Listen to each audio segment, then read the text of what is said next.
मैं doctor Jagdish Prasad Meena, assistant professor आर्थिक प्रशासन एवं वित्तीय प्रबंध। विद्यार्थियों, आज अब अपन अध्ययन करेंगे बीकॉम पार्ट सेकंड का जो प्रथम पेपर है, राजस्थान में आर्थिक पर्यावरण। आर्थिक पर्यावरण से क्या आशय, आर्थिक पर्यावरण का वर्गीकरण एवं आर्थिक पर्यावरण को प्रभावित करने वाले घटक या तत्व। पर्यावरण से क्या आशय है? पर्यावरण का तात्पर्य उन सभी घटकों से है जो हमारे जीवन के चारों ओर विद्यमान रहते हैं तथा उसमें उन घटकों को सामंजस्य बैठाकर चलना होता है। पर्यावरण भौगोलिक, सामाजिक, आर्थिक, राजनीतिक, धार्मिक आदि परिस्थिति से है जिसमें रहकर मनुष्य पाल पोस कर बड़ा होता था, अपने आप को आर्थिक क्रियाओं में लगाता है।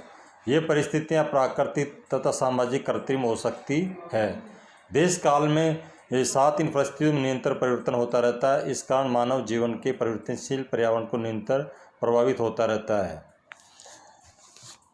पर्यावरण जो हमारे चारों ओर का जो वातावरण है उसको प्रभावित करता है। उससे पहले हम अध्ययन करेंगे पर्यावरण का वर्गीकरण।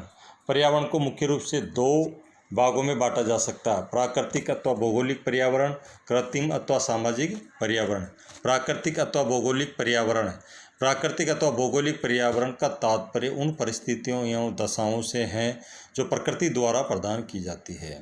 प्राकृतिक पर्यावरण में देश की भौगोलिक स्थिति, धरातल की बनावट, विस्तार, प्राकृतिक स्रोत जो होते हैं जैसे जल, वनस्पति, खनिज संपदा, पशुधन, शक्ति के साधन, जलवायु आदि भी शामिल किए जाते हैं।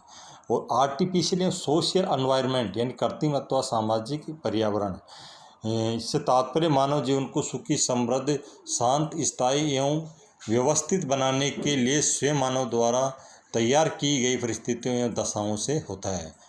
मानव द्वारा निर्मित परिस्थितियाँ मानव के आर्थिक एवं सामाजिक जीवन को अत्यधिक प्रभावित करती है। आर्थिक परिस्थितियों एवं गैर आर्थिक परिस्थितियों में विभक्त किया जाता है। आर्थिक पर्यावरण में अर्थव्यवस्था की स्थिति को, आर्थिक नियम, आर्थिक मान्यताएं, आर्थिक विकास की अवस्था को, राजनीतिक स्थितियां, शिक्षा, तकनीकी विकास, वैज्ञानिक नियम, संस्कृति, पारिस्थितिकी दशाएं आदि को शामिल किया जाता है। अब हम अध्ययन करेंगे आर्थिक पर्यावरण को प्रभावित करने वाले घटक या तत्व, जिसमें पहला है प्राकृतिक संसाधन। देश में उपलब्ध प्राकृतिक संसाधन भूमि, मिट्टी की किस्म, खनिज संपदा, जल संपदा, वनस्पति, धरातल की बनावट आदि इसको प्रभावित करती है। दूसरा है मानवीय संसाधन, ह्यूमन रिसोर्सेज। मानव जहाँ एक और उत्पादन का प्रमुख साधन है, वहीं उस उत्पादन एवं उपभोक्ता भी है। मानवीय संसाधन आर्थिक विकास की महत्वपूर्ण निर्धारण घटक है।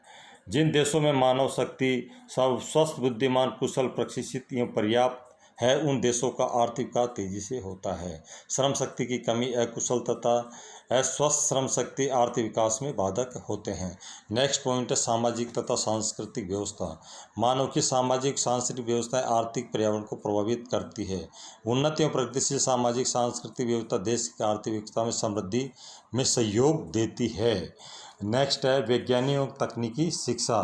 देश का वैज्ञानिक तथा तकनीकी विकास आर्थिक विकास को प्रभावित करता है। नए नए वैज्ञानिक आविष्कारों, तकनीकी विकास में कृषि आदि का जो तेज़ी से विकास होता है, नई नई उत्पादन विधियों के फलस्वरूप देश में आर्थिक उत्पादन में वृद्धि होती है, लागत में कमी होती है, जिससे इसका आर्थिक विकास होता है। नेक्स्ट पॉइंट है आर्थिक प्रणाली का स्वरूप। आर्थिक प्रणाली का स्वरूप किस प्रकार है, यानी पूंजीवादी आर्थिक प्रणाली है या निजी लाभ कमाने वाली प्रणाली है, ये इसके ऊपर भी काफ़ी कुछ डिपेंड करता है। नेक्स्ट है शासन प्रणाली। राज्य व्यवस्था की आर्थिक पर्यावरण को प्रभावित करती है।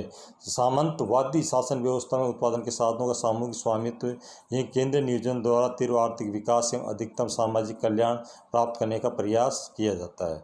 नेक्स्ट पॉइंट है मार्केट कंडीशंस, यानी बाजार की स्थितियाँ। आर्थिक पर्यावरण बाजार की स्थितियों को प्रभावित होती है करती है। पूर्ण प्रतियोगिता के बाजार में अति उत्पादन, कम लागत, प्रतिस्पर्धा, सामान्य लाभ आदि साधनों का अनुकूलतम उपयोग होता है। नेक्स्ट पॉइंट है पूंजी बाजार एवं मुद्रा बाजार।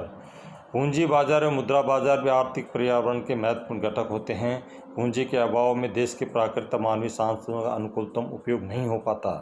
और देश का आर्थिक विकास नहीं हो पाता। वित्त के अभाव में योजनाएं लागू करने में कठिनाई आती है। नेक्स्ट पॉइंट है सरकार की आर्थिक नीतियाँ। सरकार की आर्थिक नीतियाँ जैसे औद्योगिक नीति, लाइसेंस नीति, कृषि नीति, मौद्रिक नीति एवं राजकोषीय नीति, श्रम नीति, रोजगार नीति आर्थिक पर्यावरण को बहुत अधिक प्रभावित करती है। नेक्स्ट पॉइंट है मौद्रिक एवं राजकोषीय नीतियाँ। सरकार द्वारा मौद्रिक रणनीति देश के आर्थिक पर्यावरण को प्रभावित करते हैं। मौद्रिक नीति के द्वारा सरकार निश्चित उद्योग की पूर्ति के लिए देश के मुद्रा एवं साख की मात्रा को नियंत्रित करने का कार्य करती है। और नेक्स्ट पॉइंट है परिवहन एवं संचार व्यवस्था। परिवहन एवं संचार व्यवस्था भी आर्थिक परिवेश का प्रमुख साधन है। अर्थव्यवस्था का विकास उन्नत आधुनिक परिवहन संचार सुविधाओं पर निर्भर करता है। परिवहन साधनों में रेल, सड़क, वायु एवं जल परिवहन प्रमुख स्रोत है। संचार साधनों में डाक, तार, टेलीफोन, इलेक्ट्रॉनिक संचार उपकरण सम्मिलित किए जाते हैं। नेक्स्ट पॉइंट है साहसी एवं नव प्रवर्तन। नए आविष्कार एवं तकनीकी ज्ञान अपने आप आर्थिक विकास नहीं कर पाता। इनका उपयोग कर साधनों को दोहन करने के लिए नव प्रवर्तन में साहसी की आवश्यकता होती है। साहसी एवं उद्यमी ही साधनों के उपयोग तकनीकी ज्ञान का लाभ उठाते हुए आर्थिक विकास में योगदान देता है। साहसी एवं दूरदर्शिता आत्मविश्वास होता है। शिक्षा प्रणाली। देश का आर्थिक विकास शिक्षा प्रणाली का प्रशिक्षण व्यवस्था में प्रभावित करता है। सामान्य शिक्षा में तकनीकी शिक्षा दोनों आर्थिक वातावरण को प्रभावित करती है। जिसकी शिक्षा स्वावलंबन पर जोर देती है।